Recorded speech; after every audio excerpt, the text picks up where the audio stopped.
Hello नमस्कार, welcome to inculcate learning. आज हम बात करेंगे प्रॉब्लम्स या ये बोलूँ current problems in teacher education, क्योंकि टीचर एजुकेशन जो है वो किसके अंडर आता है? NCTE, national council for teacher education. वो सजेशंस देते हैं कि टीचर एजुकेशन को कैसे बेटर किया जाना चाहिए। अगर आपको 2020 की पॉलिसी याद है हमारी, तो उसमें भी क्या बात हुई थी? National curriculum framework for teacher education 2021 जो है वो होना चाहिए, जिसके लिए मैंने आपको किसी एक वीडियो में ये भी बताया था कि इस चीज के लिए यानी इस करिकुलम को प्रिपेयर करने के लिए किसको किया गया? NCF जो था हमारा, यानी कि NCF 2021, तो ये जो था NCF SE for school education, NCF SE था। तो ये सब चीजें आपको सबसे पहले पता होनी चाहिए। उसके बाद जो है टीचर एजुकेशन कितनी इंपॉर्टेंट होती है वो हम सबको ऑलरेडी पता है।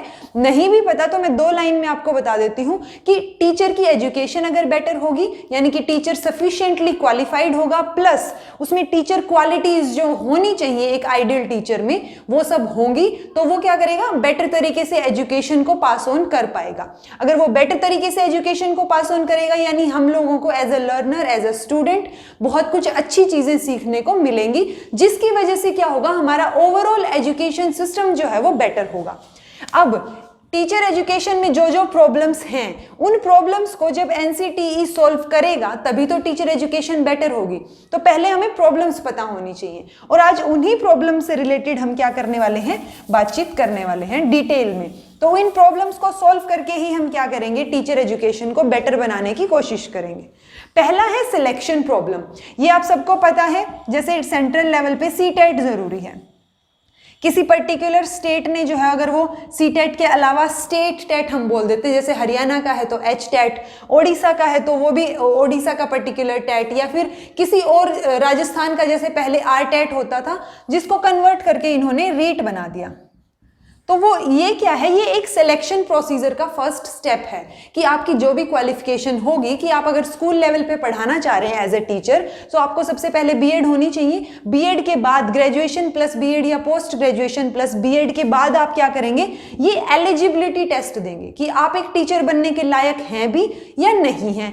यहां जब आप एलिजिबल हो जाएंगे, उसके बाद जब वो वैकेंसी निकालते हैं, जैसे अभी REET की वैकेंसीज निकली थी, तो वो क्या हुआ? एक सिलेक्शन प्रोसीजर हुआ पर्टिकुलर, कि आपके उसमें जितने मार्क्स आएंगे उसके बेसिस पे आपको एज ए टीचर अपॉइंट किया जाएगा या तो नहीं किया जाएगा। सो वो क्या है? उसी को हम क्या बोलते हैं? सिलेक्शन प्रोसेस बोलते हैं। अब इस सिलेक्शन प्रोसेस में बहुत सारी प्रॉब्लम्स होती हैं। फॉर एग्जाम्पल, REET का जब एग्जाम हुआ तो बहुत सारी आवाजें उठी कि एग्जाम जो है वो पेपर खुला मिला था, या रद्द किया जाना चाहिए, या लीक हो गया था। सो वो चीज क्या है? वो सिलेक्शन की प्रॉब्लम्स हैं। यानी कि अगर वो फेयर तरीके से कंप्लीट चीज ऑर्गेनाइज ही नहीं हुई है, तो सबसे पहले तो सरकार का पैसा लग गया इतना सारा, क्योंकि इतने सारे बच्चों का एग्जाम कंडक्ट करवाना ही अपने आप में बड़ी बात है। सो उस चीज से क्या हुआ? वो सिलेक्शन का जो प्रोसेस है उस पर बच्चों को ट्रस्ट नहीं रहा, जो स्टूडेंट्स ने दिया होगा एज अ टीचर एस्पिरेंट कि वो टीचर बनेंगे आगे जाके, लेकिन जिन्होंने मेहनत की होगी ईमानदारी से, तो वो ये सिलेक्शन प्रॉब्लम्स की वजह से एक बढ़िया कैंडिडेट, या जिसमें एक्चुअल में टीचर बनने की क्वालिटी है, पैशन है, वो बच्चा रह सकता है, इसमें पॉसिबिलिटी है। तो वो सिलेक्शन प्रॉब्लम जो है, वो सिलेक्शन प्रोसेस में जो प्रॉब्लम है, वो सबसे पहली प्रॉब्लम है जब हम टीचर एजुकेशन की बात करेंगे। क्योंकि जब आप जो फर्स्ट स्टेप है, आप जो टीचर रिक्रूट कर रहे हैं, उनमें से ही जो है वो बेस्ट कैंडिडेट्स नहीं है किसी भी रीजन की वजह से, सो आगे फर्दर तो टीचर एजुकेशन में प्रॉब्लम आनी ही है। ये हो गया हमारा फर्स्ट पॉइंट। फिर आता है lack of dedication towards profession. आप सबको पता होना चाहिए कि टीचिंग की जो डिग्री है, यानी B.Ed है, M.Ed है, वो सब क्या है? वो प्रोफेशनल डिग्रीज हैं, ठीक है। और उन डिग्रीज को लेके आप, वो जो आपका प्रोफेशन है एक टीचिंग का, क्योंकि टीचर को ना एक आइडियल प्रोफेशन की तरह देखा जाता है कि आप जो है सोसाइटी को बनाते हैं। जो आप सिखाएंगे वो आप क्या करेंगे? बहुत सारे बच्चों को इन्फ्लुएंस करते हैं, उनकी आइडियोलॉजी को इन्फ्लुएंस करते हैं कि वो आगे जाके क्या बनेंगे या उनकी सोच कैसी होगी। क्योंकि अगर वो टीचर को या पेरेंट्स को घर में जो है या स्कूल में टीचर को देखेंगे, और वो जो टीचर की आइडियोलॉजी होगी वो कहीं ना कहीं तो अफेक्ट करेगी बच्चे को बचपन से। सो वो क्या है? वहां पे अगर लैक ऑफ डेडिकेशन है, यानी कि पढ़ाना आता नहीं है ढंग से या आप इंटरेस्टेड भी नहीं है पढ़ाने में, लेकिन बाय डिफॉल्ट आपने वो प्रोफेशन चूज कर लिया कि ठीक है बीएससी कर रहे थे, एमएससी कर ली बाय डिफॉल्ट, उसके बाद आपने बाय डिफॉल्ट बीएड कर ली और अब आपके पास कोई और करियर चॉइस नहीं है, इस वजह से आप क्या कर रहे हैं कि चलिए जी सीटेट दे लेते हैं, उसके बाद क्या पता टीचर की जॉब लग जाए। उसके बाद बहुत सारे इस केस में बहुत सारे लोग क्या करते हैं कि जैसे ही गवर्नमेंट जॉब मिली आपको उसके बाद आप ध्यान ही नहीं देते पढ़ाने पे क्योंकि सैलरी तो आपको ऑटोमेटिकली मिल रही है। सो वो लैक ऑफ डेडिकेशन जो है ना वो सबसे बड़ा इशू है, और वो लैक ऑफ डेडिकेशन जो है वो इस चीज़ में भी काफ़ी हद तक क्या होती है, इंटरकनेक्टेड चीज़ें हो जाती हैं कि उसका पढ़ाने में कोई डेडिकेशन नहीं है, पढ़ाने का कुछ ज़्यादा खास मन भी नहीं है, बट ठीक है जैसे तैसे एग्जाम जो है वो क्लियर हो गया और उसके बाद आप टीचर जो है वो लग गए। सो ये वाली चीज़ें जो है वो इंटरव्यू का जो प्रोसेस होता है उस स्टेज पे नापी जा सकती हैं, थोड़ी बहुत नापी तोली जा सकती हैं, लेकिन बिल्कुल परफेक्ट तरीके से वहाँ पे भी आप 1 घंटे में आधे घंटे में इतना नहीं पता लगा पाते। तो ये सबसे बड़ा इशू आ जाता है जिसमें हम अच्छे से सॉर्ट आउट करने के लिए क्या करें वो भी एक बहुत बड़ी प्रॉब्लम हो जाती है कि डेडिकेशन कैसे लेके आए बच्चों में, ठीक है, जो टीचर बनना चाहते हैं। फिर आता है short duration of training programmes. अब जो ट्रेनिंग प्रोग्राम्स होते हैं आप सबको पता होना चाहिए कि इन सर्विस और प्री सर्विस 2 तरीके के ट्रेनिंग या टीचर एजुकेशन के प्रोग्राम्स होते हैं। प्री सर्विस यानी कि आपकी सर्विस लगी नहीं है उससे पहले, प्री, ठीक है, पहले। इन सर्विस यानी कि आपकी सर्विस लग गई है, उस दौरान जो आपके इंप्रूवमेंट के लिए या टीचर की नॉलेज को अपडेट करने के लिए या टेक्नोलॉजी से उनको कनेक्ट करवाने के लिए कि जो जो मॉडिफिकेशन साल दर साल होती हैं इन सर्विस टीचर एजुकेशन में उनको कमी पूरी की जाती है टीचर्स की। सो इनका जो ड्यूरेशन है वो काफ़ी शॉर्ट होता है, ठीक है।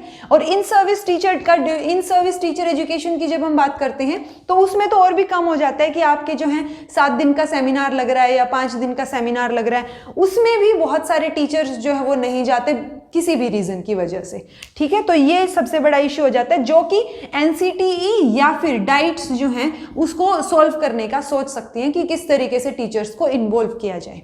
फिर आती है डेफिशिएंसी इन करिकुलम। सो जैसे मैंने आपको बताया था national curriculum framework for teacher education, इसकी बात किसने की है, नेशनल एजुकेशन पॉलिसी 2020 ने की है कि आप टीचर एजुकेशन के लिए भी एक करिकुलम बनाएंगे।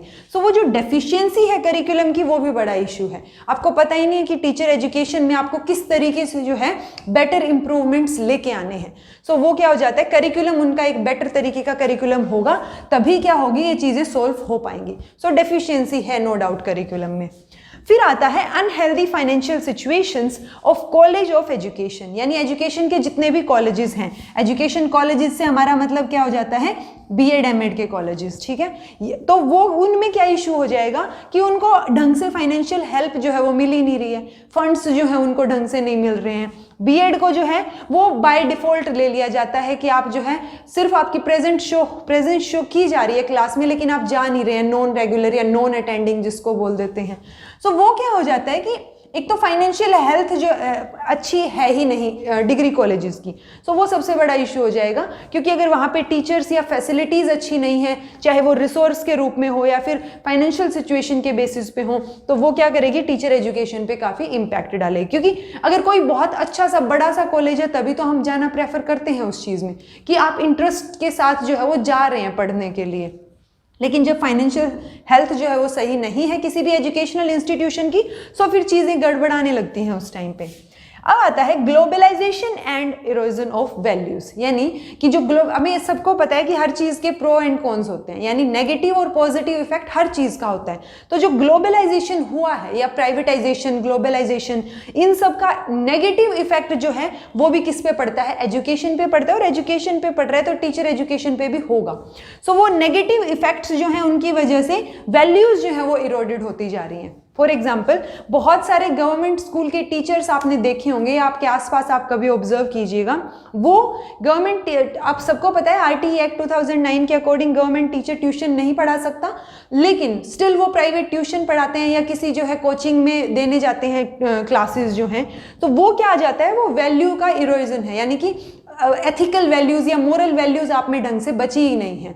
आप जो है कई बार आपने ये भी देखा होगा कि स्कूल के ही टीचर्स जो है वो आपको उन्हीं के पास ट्यूशन लेने को एनकरेज करते हैं बहुत बार कि आप जो है क्लास में इतना टाइम नहीं मिलता, आप मेरे से पर्सनल ट्यूशन ले लीजिए। सो वो चीज़ क्या है, वो इरोजन ऑफ वैल्यूज में आएगा, वो भी काफ़ी बड़ा इशू है।